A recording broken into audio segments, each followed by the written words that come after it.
Hello dear students, कैसे हैं आप सब। उम्मीद है आप सब काफी अच्छे होंगे। तो बच्चों, आज की क्लास में हम जा रहे हैं एक नया चैप्टर स्टार्ट करने आपके मैथ्स की बुक का। चैप्टर नंबर 11, महत्तम समापवर्तक तथा लघुत्तम समापवर्त्य। तो आई होप आप सब एक्साइटेड हैं एचसीएफ एंड एलसीएम पढ़ने के लिए। सीधे सीधे आप इसे बोल सकते हो HCF highest common factor and LCM lowest common multiple. तो चलिए शुरू करते हैं, ठीक है। पहले हम पढ़ेंगे गुणनखंड तथा समापवर्तक, फैक्टर्स एंड कॉमन फैक्टर्स, ठीक है। चलिए, गुणनखंड क्या होता है? वह संख्या जिससे दी गई संख्या को पूरा पूरा विभाजित किया जा सकता है, दी गई संख्या का गुणनखंड कहलाता है, यानी फैक्टर कहलाता है। समापवर्तक वह संख्या जो दी गई दो या अथवा अधिक संख्याओं को पूर्णतः विभाजित करती है, उन संख्याओं की समापवर्तक कहलाती है। अब बच्चों, दोनों में ध्यान से देखिएगा। आपको दी गई संख्या को अगर वो पूरा पूरा विभाजित कर रहा है तो गुणनखंड कहलाएगा। समापवर्तक में क्या होता है, आपको दो या दो से अधिक संख्या दी होती है और अगर उनको पूर्णतः विभाजित कर रहा है वो संख्या, तो वो समापवर्तक कहलाता है, ठीक है। अब देखिए, highest common factor that is HCF, जिसे हम कह रहे थे महत्तम समापवर्तक, क्या होता है? महत्तम समापवर्तक यानी एमसी, ठीक है, मसा, ठीक है, इसका मां और सा दो या अधिक संख्याओं का सबसे बड़ा समापवर्तक होता है। यानी नाम से ही पता चल रहा है, हाईएस्ट यानी सबसे बड़ा, कॉमन फैक्टर यानी दोनों सब में कॉमन है, ठीक है। तो चलिए समझते हैं। जो आपका हाईएस्ट कॉमन फैक्टर है उससे अगर हमें फाइंड आउट करना होगा तो कैसे करेंगे बच्चों? दो तरीके हैं यहाँ पे। महत्तम ज्ञात करने की दो विधियां हैं, ठीक है। महत्तम समापवर्तक ज्ञात करने की दो विधियां हैं, भाग विधि और अभाज्य गुणनखंड विधि। तो पहले जो हम समझेंगे वो है आपकी भाग विधि यानी डिवीजन मेथड। ओके, सो प्रत्येक संख्या के गुणनखंड लिखते हैं, ठीक है। इसमें क्या करते हैं, सबसे पहले प्रत्येक संख्या के गुणनखंड लिखते हैं, समान गुणनखंडों यानी समापवर्तकों को छांटते हैं। प्राप्त समापवर्तकों में सबसे बड़ा अंक दी गई संख्याओं का क्या कहलाता है? महत्तम समापवर्तक कहलाता है। उदाहरण के लिए दो संख्याएं जो दी गई हैं वो है 28 और 18। अगर हम 28 को अगर ब्रेक डाउन करें तो क्या होगा बच्चों? 1 गुना 28, 2 गुना 14, 4 गुना 7। तो इससे जो आपको गुणनखंड आए हैं वो कौन कौन से हैं? 1, 2, 4, 7, 14, 28, राइट। नेक्स्ट देखिए बच्चों, नेक्स्ट जो है वो है 18। अगर आपसे बोला जाए अब 18 के निकालिए, तो 18 का 1 गुना 18, 2 गुना 9, 3 गुना 6। तो जो इसके गुणनखंड निकले हैं वो 1, 2, 3, 6, 9, 18 निकले हैं। अगर अब मैं दोनों पूछूं आपसे कि कॉमन क्या है दोनों में, कॉमन वाला बताइए, तो कॉमन जो है वो है आपका 1, है ना। फिर 1 के बाद कौन सा कॉमन है? 2 कॉमन है। 2 के बाद कौन सा कॉमन है? 2 के बाद अब इसमें कुछ भी कॉमन नहीं है, राइट। तो अब क्या देखेंगे, हम देख सकते हैं कि 28 तथा 18 का समापवर्तक समान गुणनखंड 1 तथा 2 है, तथा हम कह सकते हैं जो महत्तम समापवर्तक सबसे बड़ा समान गुणनखंड होता है जो दोनों में 2 है ना। यहाँ पे क्या मिला हमें? 1 और 2, पर दोनों में बड़ा कौन सा है? 2। तो अतः 28 व 18 का महत्तम समापवर्तक भी क्या होगा? 2 होगा। गुणनखंड निकालना आपको आता है, दोनों में कॉमन बता सकते हो समान क्या है और उनमें से बड़ा भी आप छांट सकते हो, तो आपको महत्तम समापवर्तक निकालना आ गया है। आगे बढ़ते हैं, उदाहरण देखते हैं। उदाहरण में दिया है 36 तथा 42 का महत्तम समापवर्तक ज्ञात कीजिए। तो सबसे पहले 36 का गुणनखंड निकाल लिए। 36 का जो गुणनखंड निकलेगा वो है 1, 2, 3, 4, 6, 9, 12, 18, 36। उसी तरीके से 42 की गुणनखंड निकाल दीजिए। ये इनके 42 के गुणनखंड है, गुणनखंड आप निकाल लेंगे, राइट। अब गुणनखंड निकालने के बाद आपको क्या करना है? कॉमन, जैसे कि 1 कॉमन है, 2 कॉमन है, 3 कॉमन है, 6 कॉमन है। अब इसके अलावा कोई कॉमन दिख रहा है? नहीं। तो इनमें से अब सबसे बड़ा कौन सा है? 1, 2, 3, 6। तो 6 सबसे बड़ा है, तो 6 क्या है आपका? महत्तम समापवर्तक। हम कह सकते हैं 36 और 42 का महत्तम समापवर्तक 6 है, ठीक है। उसी तरीके से सह अभाज्य संख्या अगर हमें दूसरे तरीके से निकालना होगा तो कैसे निकालेंगे? चलिए देखते हैं। जिन संख्याओं का महत्तम समापवर्तक 1 होता है वह सह अभाज्य संख्याएं कहलाती है। यहाँ पे देखिए बच्चों क्या बोला गया है, जैसे कि 12, 15, 25 के महत्तम समापवर्तक हमें ज्ञात करने हैं। तो 12 के गुणनखंड ये रहे, 15 के गुणनखंड एंड 25 के गुणनखंड। अब इनमें कुछ भी कॉमन नहीं है सिवाय एक के, तो यहाँ पे हम क्या बोलेंगे, सह अभाज्य संख्या। ये क्या है, सारी की सारी सह अभाज्य संख्याएं हैं। सह मतलब आप कहते हैं ना, जैसे यहाँ पे सह यानी सारी की सारी अभाज्य संख्याएं हैं, ठीक है। ये डिविजिबल नहीं हो सकती, इनकी कोई भी यहाँ पे महत्तम क्या नहीं है, महत्तम समापवर्तक एक ही है। आगे बढ़ते हैं। अब एक चीज समझिए यहाँ पे, महत्तम समापवर्तक के गुणधर्म। 2 या 3 संख्याओं का महत्तम समापवर्तक उनमें से किसी संख्या से बड़ा नहीं होता। ये ध्यान रखिएगा, जिन भी नंबरों का आप महत्तम समापवर्तक निकाल रहे हैं, उनमें जो समापवर्तक होगा महत्तम वाला, वो उन दी गई संख्याओं से बड़ा नहीं होगा, ठीक है, उनसे छोटा ही होगा। 2 या 2 से अधिक सह अभाज्य संख्याओं का महत्तम समापवर्तक एक होता है, जैसे कि अभी हमने देखा। नेक्स्ट, यदि कोई संख्या किसी दूसरी संख्या का गुणनखंड हो तो उनका महत्तम समापवर्तक उनमें छोटी संख्या होती है। यहाँ पे क्या बोला गया है, अगर कोई दो संख्या किसी दूसरी संख्या का क्या है, गुणनखंड कहला रही है, तो उसका जो महत्तम समापवर्तक होगा उनमें से छोटी वाली संख्या होगी, ठीक है। चलिए, ये तो उम्मीद है आपको समझ में आया। अब हम नेक्स्ट आगे बढ़ते हैं और नेक्स्ट टॉपिक समझते हैं, अभाज्य गुणनखंड विधि, प्राइम फैक्टराइजेशन, ठीक है। तो इसमें क्या करते हैं हम, अभी आपको समझ में आ जाएगा। प्राइम फैक्टराइजेशन में 2 से अधिक संख्या के सभी समान अभाज्य गुणनखंडों की गुणा करके उस संख्या का महत्तम समापवर्तक ज्ञात किया जाता है। जैसे कि यहाँ पे देखिए 25 और 50 तथा 25 का महत्तम समापवर्तक अभाज्य गुणनखंड विधि द्वारा किया जाता है।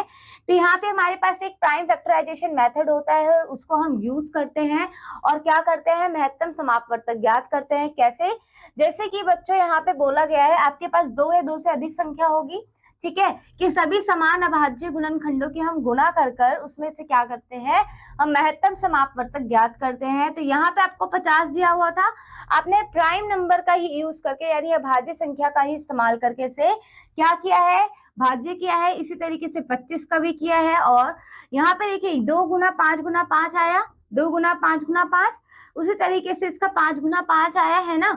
अब दोनों में कॉमन क्या है, 5 5, यानी आप कह सकते हो 5 गुना 5 यानी 25, है ना। 25 क्या है इसका, 25 इसका महत्तम समापवर्तक है। जैसे कि यहाँ देखिए सभी समान अभाज्य गुणनखंडों का गुणनफल महत्तम समापवर्तक होता है। यहाँ 5 तथा 5 समान अभाज्य गुणनखंड है, क्योंकि 50 तथा 25 दोनों में समान है, इसलिए इन्हें जब आप गुणा करेंगे तो 25 मिलेगा और आपका महत्तम समापवर्तक 25 हो जाएगा। उदाहरण 4 देखिए, 60 72 तथा 84 का महत्तम समापवर्तक ज्ञात कीजिए। तो 60 दिया हुआ है, 60 को पहले आप फैक्टराइज कीजिए। जब आप फैक्टराइज करेंगे तो आपको मिलेगा 2 गुना 2 गुना 3, यहाँ देखिए। इसी तरीके से 72 का क्या होगा, 2 गुना 2 गुना 2 गुना 3, तो ये आपका 72 का आया। और ये 84 का यहाँ पे देखिए, ठीक है, आप इसे ऐसे भी लिख सकते हो, पर अगर आप इसे यहाँ पे भी छोड़ रहे हो तब भी ठीक है। कई बच्चे इस तरीके से भी करेंगे तो वो गलत नहीं होता, ठीक है, आप इसे यहाँ पे भी छोड़ सकते हो। और अगर आप कई बच्चे इसे ऐसे भी छोड़ रहे हैं तब भी ठीक है। तो ये मैं आपको बता के चल रही हूँ फॉर एक्स्ट्रा नॉलेज। अब आगे बढ़िए, यहाँ पे देखिए 84 2 गुना 3, ठीक है, पर यहाँ पे हम 7 भी लिखेंगे, बताते हैं अभी क्यों, ठीक है। नीचे वाला भी लिखिएगा, नहीं तो उन्हें 1 तक लाना जरूरी है, ठीक है। अब इनमें से कॉमन देखिए क्या है, 2, फिर और क्या है कॉमन, ये भी 2 और ये 3, है ना। तो क्या आया आपका 2 गुना 2 गुना 3 थे, यानी 12 आपका क्या है, महत्तम समापवर्तक। समझ में आया। तो चलिए एक्सरसाइज को सॉल्व करते हैं, समझते हैं क्या है। निम्नलिखित का महत्तम समापवर्तक भाग विधि द्वारा ज्ञात कीजिए। तो बच्चों भाग विधि द्वारा कैसे ज्ञात करेंगे, यहाँ पे देखिए 15 का आप जानते हैं कैसे निकालेंगे, 2 विधि हमने पढ़ी थी, यहाँ पे ये है आपका। चलिए भाग विधि द्वारा देखते हैं, यहाँ पे देखिए इस तरीके से, ठीक है। पहले आपको क्या करना होगा, इस तरीके से डायरेक्ट आप कॉमा करके लिख देंगे और गुणनखंड कर देंगे और डायरेक्ट आप क्या कर देंगे, कॉमन बता देंगे। और दूसरे सहभाज्य में तो आप हमेशा जानते हैं एक ही आता है। प्राइम फैक्टराइजेशन में बच्चों ये मेथड फिक्स्ड है, आप इसे चेंज नहीं कर सकते, ठीक है। जब आपको बोलेगा अभाज्य मेथड को यूज करके, तो यहाँ पे आप जानते हैं 15 को आप लिखते हैं 3 गुना 5 और 25 को क्या लिखते हैं 5 गुना 5, और कॉमन क्या है 5, समझ में आया? चलिए इसी तरीके से बाकी भी सॉल्व कीजिएगा। नेक्स्ट देखिए क्या बोला है बच्चों, निम्नलिखित संख्याओं का अभाज्य गुणनखंड विधि द्वारा क्रमशः ज्ञात कीजिए। तो अभाज्य गुणनखंड विधि आप यूज करके बच्चों इन्हें भी निकाल सकते हैं। चलिए एक करके देखते हैं। 72 तो ये 36 बार में जाएगा, ये 18 बार में जाएगा, ये 9 बार में। फिर बच्चों नेक्स्ट कौन सा प्राइम नंबर है? 3, फिर अगेन 3। 90 का भी ऐसे ही निकालेंगे, है ना? 45, फिर अब किससे भाग होगा? 3 से। इसीलिए आपको पहले डिविजिबिलिटी टेस्ट आपने पिछले चैप्टर में पढ़ा था। फिर 3 पंजे 15, 5 एकम 5। अब बच्चों क्या करेंगे? 72 का क्या है हमारा? 2 गुना 2 गुना 2 गुना 3 गुना 3। और 90 का क्या आया? 2 गुना 3 गुना 3 गुना 5। तो ये 2 कॉमन है। फिर नेक्स्ट ये 3 कॉमन है और ये वाला 3 भी कॉमन है। तो क्या होगा? 2 गुना 3 गुना 3 यानी 18 इसका महत्तम समापवर्तक आया है। तो ऐसे आप फाइंड कर लेंगे। नेक्स्ट है बच्चों आपका सह अभाज्य। तो सह अभाज्य में आप जानते हैं, जैसे कि यहाँ पे देखिए 17 का क्या होगा? 1 गुना 17 और 35 का क्या होगा? 7 गुना 5। तो बच्चों देखिए कुछ भी कॉमन नहीं है, पर हाँ हम इसे ऐसे लिख सकते हैं। तो एक जरूर कॉमन आ गया है। तो आप कह सकते हैं इसका जो है समापवर्तक, महत्तम समापवर्तक क्या है? वो एक ही है। ठीक है, तो इस तरीके से आप निकाल सकते हैं और इसे ही हम क्या कहते हैं? सम अभाज्य, महत्तम समापवर्तक एक। समझ में आया? अब चलिए अगला पढ़ते हैं। लघुत्तम समापवर्तक लीस्ट कॉमन मल्टीपल क्या है? दो या दो से अधिक संख्याओं का लसा लघुत्तम समापवर्त्य है वह सबसे छोटी संख्या होती है जो दी गई संख्याओं से पूरी पूरी विभाज्य हो जाती है। लसा ज्ञात करने की विधि, लसा ज्ञात करने की 3 विधियां हैं। कौन कौन सी? अपवर्त्य के प्रयोग द्वारा, अभाज्य गुणनखंड विधि द्वारा और भाग विधि द्वारा। तो यहाँ पे पहले हम समझेंगे अपवर्त्य के प्रयोग द्वारा। सबसे पहले हम दी गई संख्याओं के कुछ अपवर्त्य यानी गुणज लिखते हैं। ठीक है, अब उन सभी में समान अपवर्त्य ज्ञात करते हैं। सबसे छोटा समान अपवर्त्य ही लस कहलाता है। जैसे कि पहले वाले में हम क्या देख रहे थे? सबसे मतलब जो भी कॉमन था सब ले रहे थे एंड उन्हें लास्ट में मल्टीप्लाई कर दे रहे थे। बट यहाँ पे क्या करते हैं? हम सबसे छोटा चुनते हैं। जैसे कि उदाहरण देखिए 6, 12 तथा 15 के अपवर्त्य के प्रयोग द्वारा लसा ज्ञात कीजिए। तो पहले आप 6 के क्या लिखेंगे? गुणनखंड क्या लिख देंगे? गुणज लिख देंगे। 6 के गुणज लिख दिया आपने। फिर उसी तरीके से 12 के गुणज लिख देंगे। अब बच्चों क्या करना है? आपको सबसे छोटा कॉमन नंबर देखना है।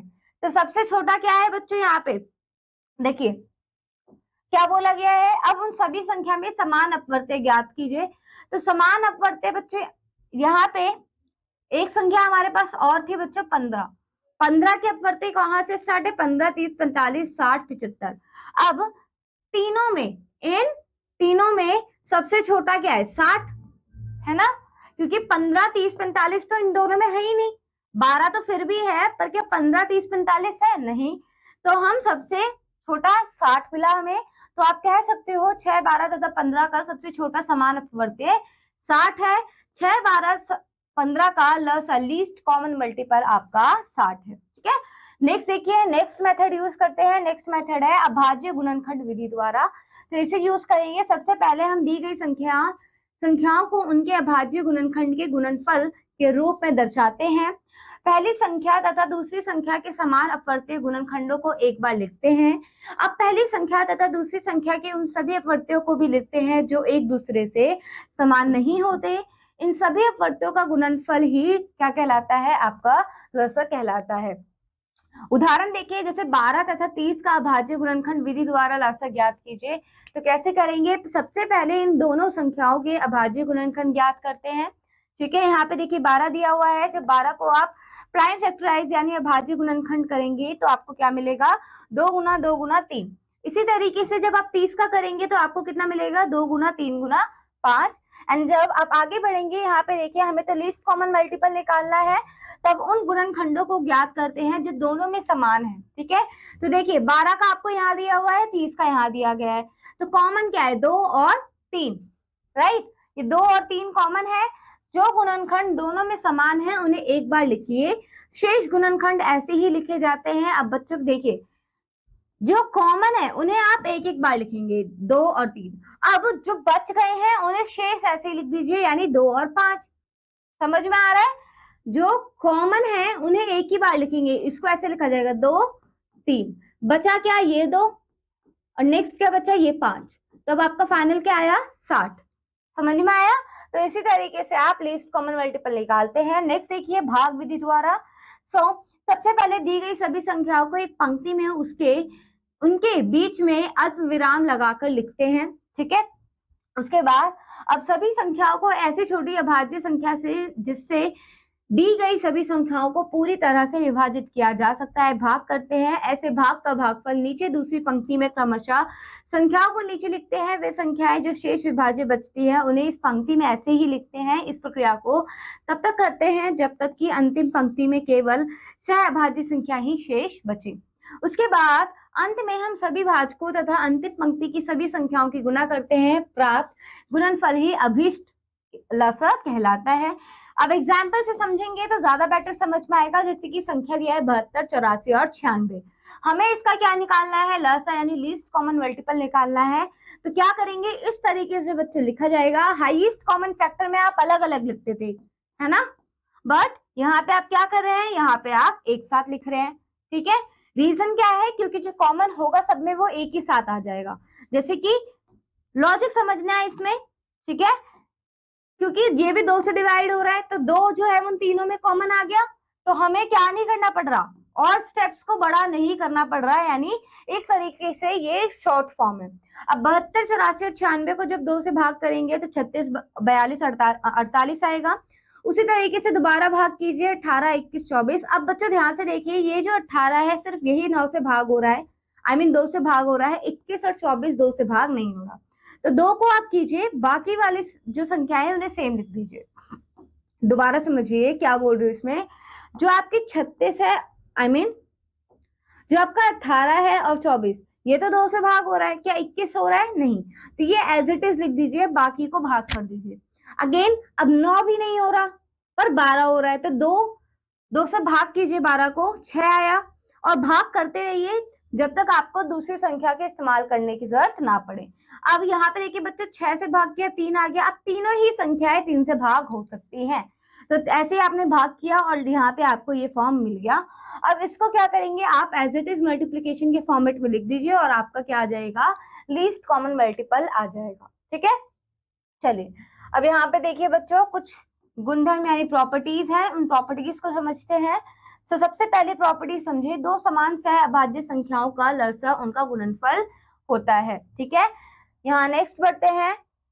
यदि कोई संख्या किसी अन्य संख्या को गुणनखंड हो तो उसका लसा उनमें से बड़ी संख्या होती है। 2 या 3 संख्याओं का लसा उनमें से किसी भी संख्या से छोटा नहीं हो सकता। ठीक है, यानी छोटा नहीं हो सकता, और पहले वाले में क्या नहीं होता था? बड़ा नहीं हो सकता था। अब देखिए बच्चों, एक्सरसाइज को सॉल्व करते हैं, इसमें समझते हैं क्या बोला है। अभाज्य गुणनखंड विधि की सहायता से निम्नलिखित संख्याओं का लसा ज्ञात कीजिए। तो बच्चों कैसे करेंगे? सबसे पहले देखिए अभाज्य गुणनखंड यानी 4 और 16, जो अभी हमने जस्ट अभी सॉल्व किया था। यहाँ पे ये क्या था? हमारा भाग विधि द्वारा। अभाज्य वाला हमारा ये है अभाज्य गुणनखंड विधि द्वारा। तो चलिए अभाज्य गुणनखंड विधि द्वारा इस्तेमाल करते हैं और इसे सॉल्व करते हैं। पहले आपको मेथड का क्लियर होना बहुत जरूरी है। 4 फिर 16, so 2 2s are 4, again 2 1s are 2, फिर 2 8s are 16, 2 4s are 8, 2 2s are 4 and 2 1s are 2। अब बच्चों देखिए इनमें कॉमन क्या है? 2 into 2 ये किसका है? 4 का, और 16 का कितना होगा? 4 बार 2 लिख दीजिए, है ना। अब ये तो कॉमन है तो इसे आप 2 बार लिखेंगे सिर्फ, बाकी को एज इट इज लिख दीजिए। तो यानी इसका जो आपका लीस्ट कॉमन मल्टीपल आया है वो आया है 16। ठीक है, बाकी भी इसी तरीके से कीजिएगा। अब भाग विधि द्वारा बोला है, जो अभी हमने इस्तेमाल किया था 16 और 50। चलिए करते हैं, कैसे करेंगे भाग विधि द्वारा, देखते हैं। 16 और 50, ठीक है, कौन सा है? ए। चलिए पहले 2 से भाग करते हैं, 2 से हो रहा है, अगेन 2 से हो रहा है, पर ये जो 25 नहीं हो रहा है इसे एज इट इज लिख देंगे। फिर से 2 से हो रहा है, अब 25 नहीं हो रहा, अगेन 2 एकम 2, फिर 25 एज इट इज। अब एक तो एक आ गया, 25 को 5 से भाग कीजिए, अगेन 25 को 5 से भाग कीजिए, ठीक है। अब इन सब को मल्टीप्लाई कर दीजिए, कितना आएगा, 2 दूनी 4, 4 दूनी 8, 8 दूनी 16, 16 पंजे 80 और 80 पंजे 400। तो जो यहाँ पे आपका लीस्ट कॉमन मल्टीपल आया है वो आया है 400। क्लियर?